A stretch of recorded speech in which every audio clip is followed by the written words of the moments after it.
Halo semuanya, semoga dalam keadaan sehat dan selalu semangat dalam menjalani aktivitas sehari-hari.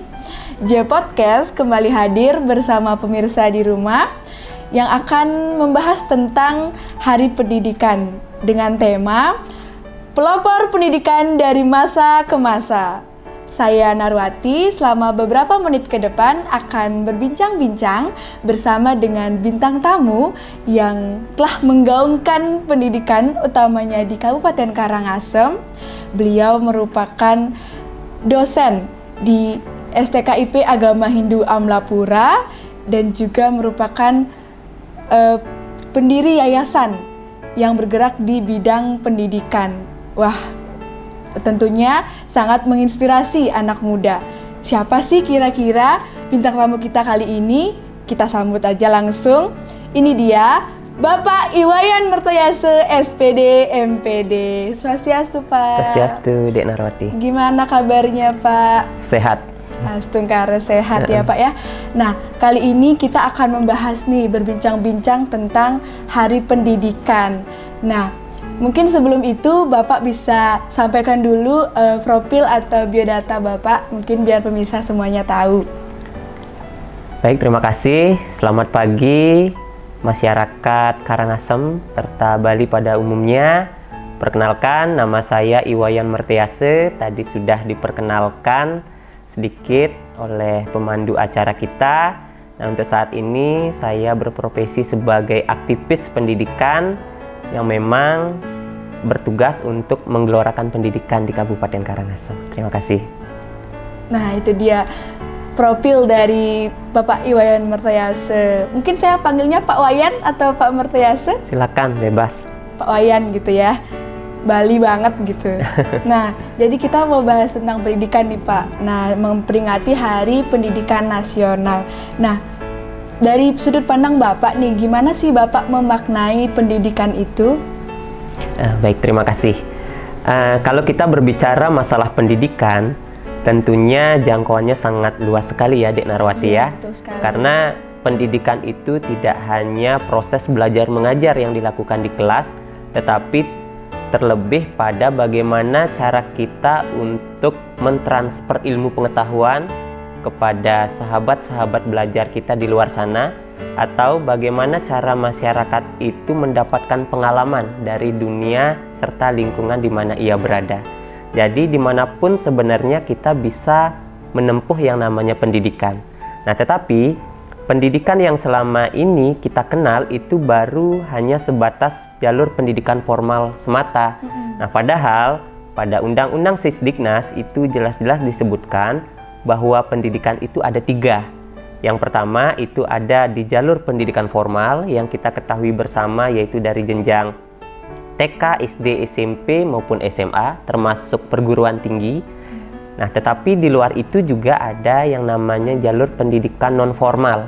Nah, non formal ini lebih cenderung itu pendidikan yang memberdayakan masyarakat. Nah, tugas kita sebagai stakeholder, terutamanya generasi muda, adalah bagaimana caranya membantu masyarakat yang selama ini belum beruntung mengenyam pendidikan seperti kita-kita ini agar juga bisa melek aksara termasuk tuntas wajib belajar 12 tahun. Nah, kemudian yang ketiga itu ada yang namanya jalur pendidikan informal, atau informal ini lebih dikenal dengan pendidikan keluarga. Nah, jadi pendidikan itu skupnya sangat luas dan sangat banyak sekali hal yang bisa kita perbuat untuk menyukseskan pendidikan itu.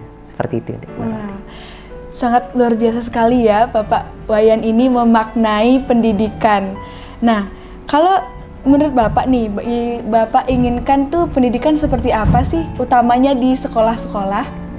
Oke, nah pendidikan zaman sekarang itu sesuai dengan tuntutan kurikulum ya, mungkin teman-teman mahasiswa ataupun teman-teman guru di luar sana sudah mengikuti perkembangan pendidikan dari masa ke masa. Nah, kita juga ketahui bahwa kurikulum yang berkembang juga terus mengalami fase perubahan. Nah, seperti pepatah mengatakan kan yang kekal hanya perubahan. Nah, sama seperti kurikulum yang berlaku di sekolah itu sudah mengalami perubahan dari masa ke masa yang tentunya mengharapkan bahwa dengan adanya perubahan kurikulum dari mungkin kurikulum 99 sampai Kamerdeka saat ini, itu bisa menjembatani peserta didik agar peserta didik bisa belajar seperti kodratinya. Nah, mungkin dulu pendidikan itu lebih ditupoksikan pada bagaimana kita memposisikan peserta didik sebagai objek belajar. Nah, kalau kita berbicara masalah objek belajar, itu biasanya guru di depan kelas itu lebih mendominasi pembelajaran. Nah, tetapi sekarang bagaimana kita bisa merubah mindset kita dengan memposisikan peserta didik itu seperti subjek belajar. Nah, kalau sudah subjek, itu berarti yang aktif adalah peserta didik.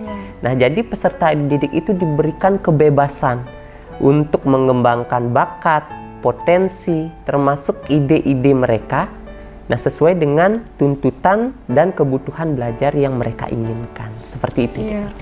Mungkin harapannya bisa kurikulum Merdeka ini berkembang gitu ya Pak ya.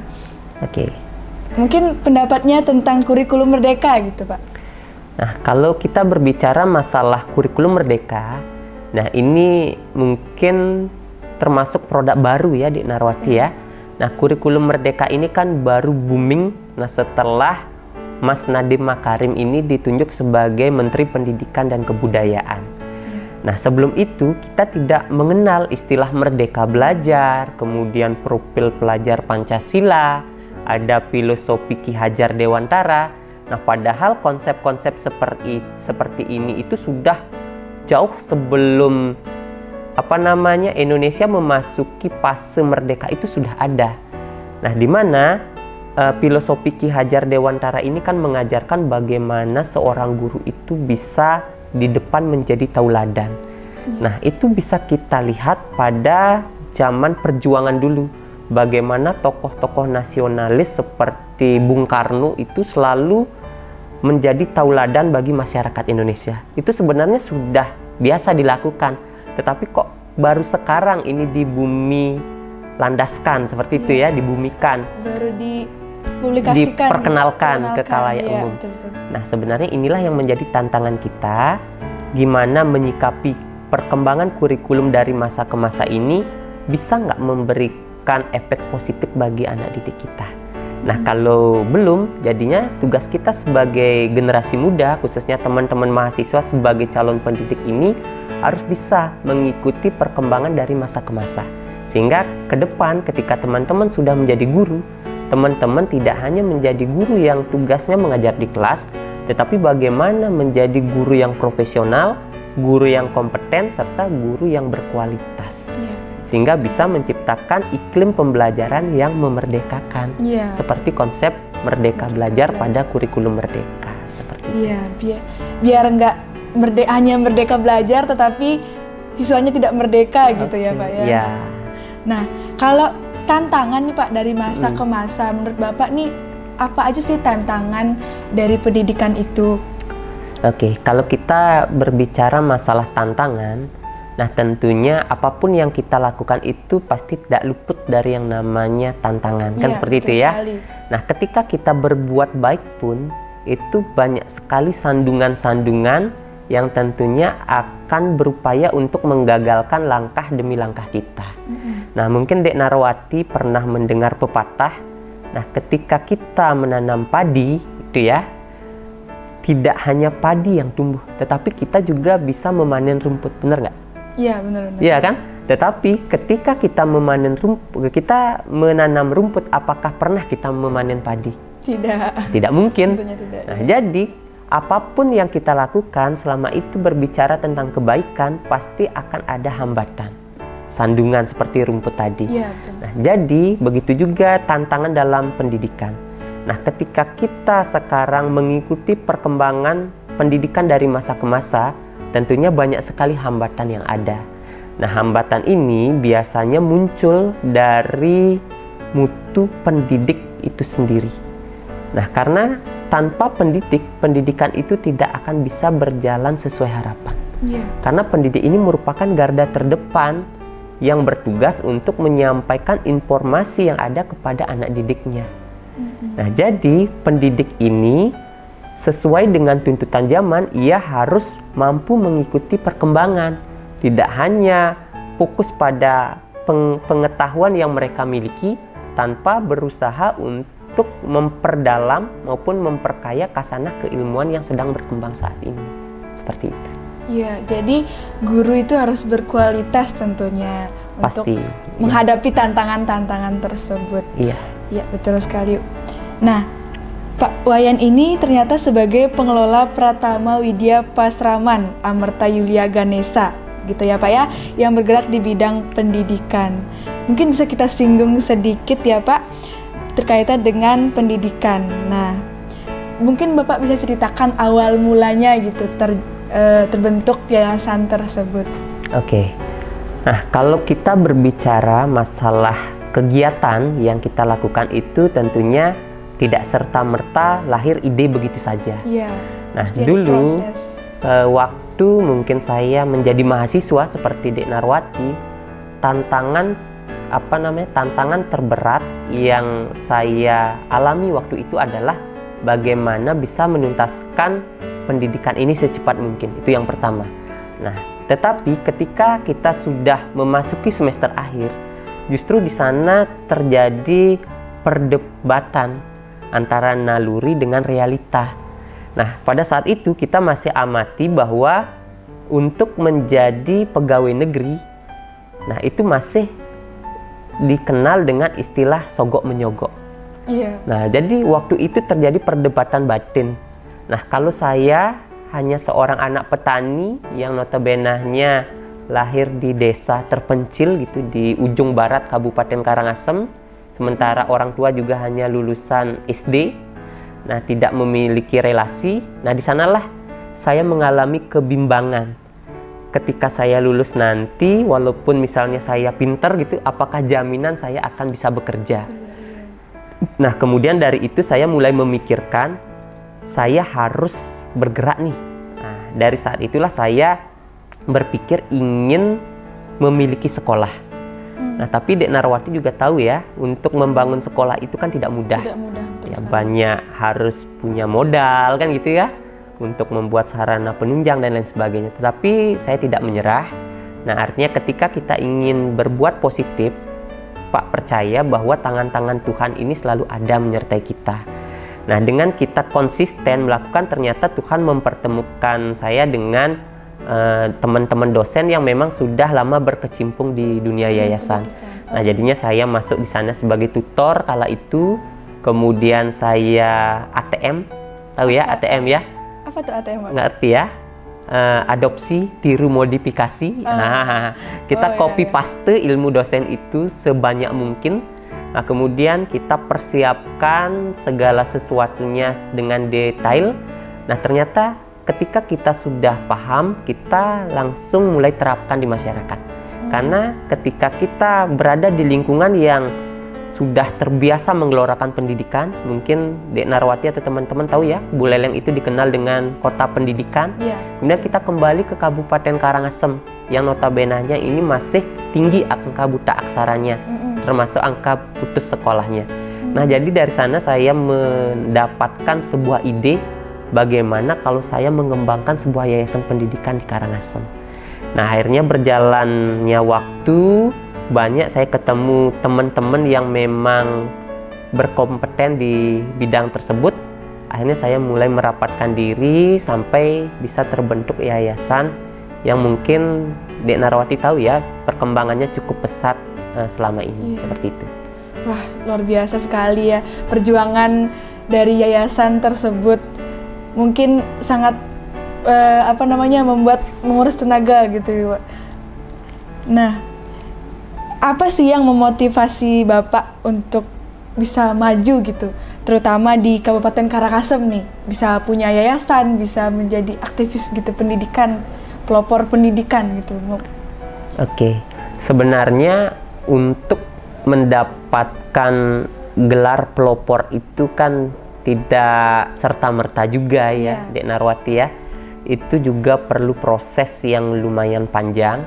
Artinya Pak dulu tidak pernah nggak bercita-cita akan menjadi pemuda pelopor, menjadi guru penggerak atau penggerak bagi guru-guru yang ada, itu nggak pernah terbesit di benak bisa seperti itu. Tetapi yang Pak tanamkan dari dulu adalah bagaimana ketika kita sudah disematkan gelar di belakang nama kita, gelar itu bisa bermanfaat di masyarakat. Nah, artinya kita itu sebagai sarjana muda tidak hanya sekedar mengantongi gelar tanpa ada manfaat. Nah, tetapi ketika kita menyandang gelar ini justru pundak kita akan semakin berat, tantangan kita ke depan semakin besar. Nah, dari sanalah saya berusaha untuk terus menggelorakan pengetahuan yang saya miliki supaya bisa bermanfaat bagi orang-orang yang membutuhkan. Karena sesuai dengan Begawat Gita pun disebutkan, kalau kamu tidak punya uang untuk dipunyakan, kita bisa mempunyakan apa saja yang kita miliki. Contoh, kita memiliki mata, kita bisa berpunya dengan memberikan tatapan yang lembut bagi orang-orang di sekitar kita. Kita punya mulut, kita bisa memberikan senyuman yang manis, kita bisa bertutur kata yang bijak, sehingga orang-orang di sekitar kita itu merasakan adanya kenyamanan ketika bertemu dengan kita. Nah, dari sana saya berpikir, saya ini memiliki pengetahuan, kenapa tidak pengetahuan yang saya dharmakan kepada masyarakat yang membutuhkan. Nah, seiring berjalannya waktu, saya lakukan secara konsisten, ternyata peluang-peluang yang lain ini justru mendekat. Nah, bisa mendapatkan kesempatan untuk lanjut lagi studi seperti itu, kemudian bisa berkecimpung di akademisi, kemudian bisa menjadi guru penggerak, memiliki yayasan. Nah, ini mungkin hadiah yang diberikan oleh Tuhan karena kita konsisten dengan bidang yang kita lakukan, seperti itu. Jadi motivasinya itu datang karena ada tanggung jawab yang harus dipikul gitu ya Pak ya? Oke, ya. Intinya ketika adik-adik nanti lulus kuliah, adik-adik harus bisa mempertanggungjawabkan gelar yang adik-adik miliki. Itu yang pertama. Kemudian lakukan apa yang menjadi passion adik-adik itu dengan sungguh-sungguh dan konsisten.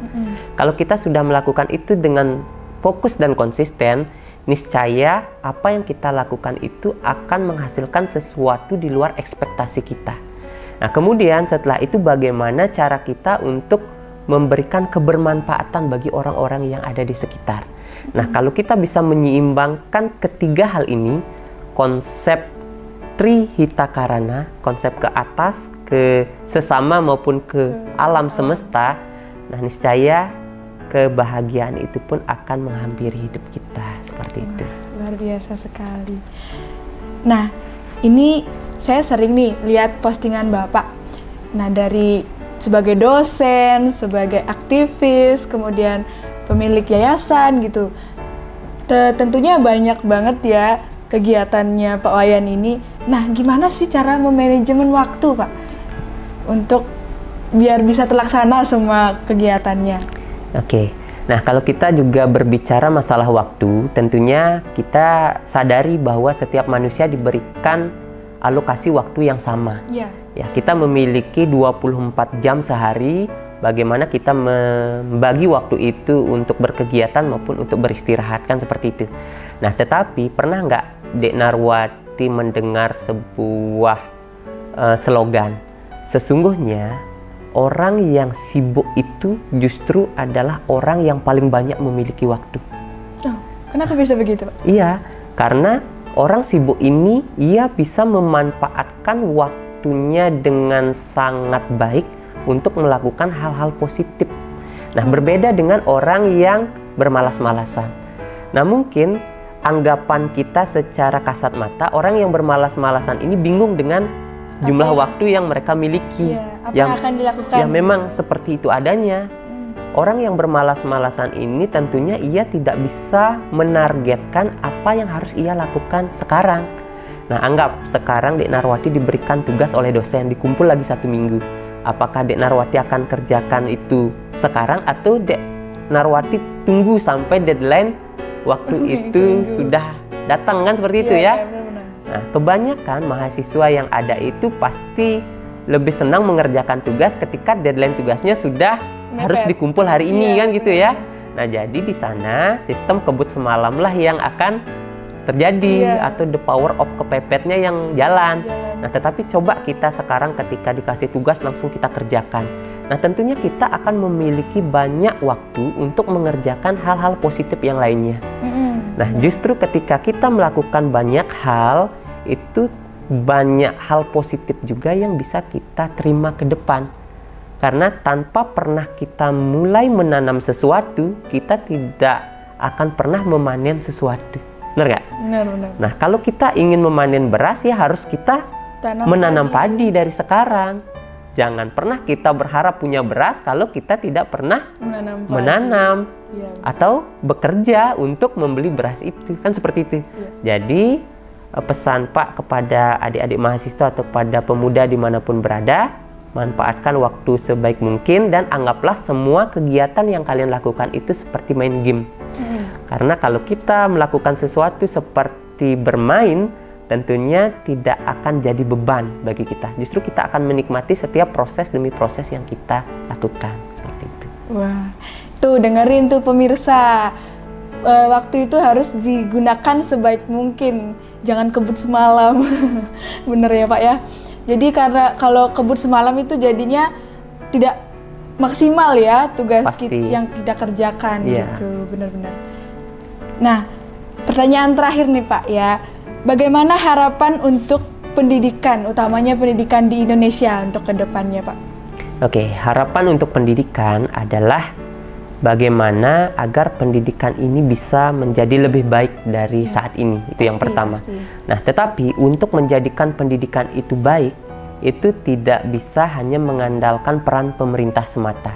Nah, tugas kita lah sebagai stakeholder, terutamanya stakeholder yang bergerak di bidang pendidikan, harus mulai tergerak dari dalam diri sendiri terlebih dahulu. Kita harus tergerak untuk melakukan sesuatu, kemudian bergerak melakukan sesuatu. Nah, setelah ada sesuatu yang kita kerjakan, baru kita berusaha gerakkan orang untuk menyukseskan program-program yang ada. Nah, ketika kita bisa menjadi pelopor bagi diri kita sendiri, tentunya ketika kita nanti menghasilkan sesuatu yang positif, tanpa kita ajak orang lain untuk melakukan hal itu, orang lain pun akan meniru apa yang kita lakukan. Jadi pada intinya, lakukan itu dengan suka hati, kemudian lakukan dengan sungguh-sungguh, fokus. Nah, niscaya apa yang menjadi tujuan kita bersama, terutamanya untuk menjadikan pendidikan dewasa ini lebih baik lagi, itu bisa tercapai sesuai dengan visi misi dari pendidikan nasional itu sendiri. Seperti itu. Wah, luar biasa. Tepuk tangan dulu dong untuk Bapak Wayan Mertayase selaku pelopor pendidikan. Nah, ternyata udah habis nih pertanyaannya Pak ya. Ternyata seru banget perbincangan tentang pendidikan ya, yang dapat memotivasi gitu. Semoga dapat memotivasi untuk anak muda, tentunya anak muda di Bali, Karangasem khususnya, untuk memajukan pendidikan gitu ya. Nah, sebelum mengakhiri perbincangan kita kali ini, mungkin ada pesan nih untuk teman-teman semua di rumah, terutama untuk para anak muda, biar pada semangat untuk menjalani pendidikan gitu Pak. Oke, untuk anak-anak muda yang ada di rumah atau yang ada di sini gitu ya, pesan Pak hanya satu, manfaatkan waktu sebaik mungkin untuk belajar.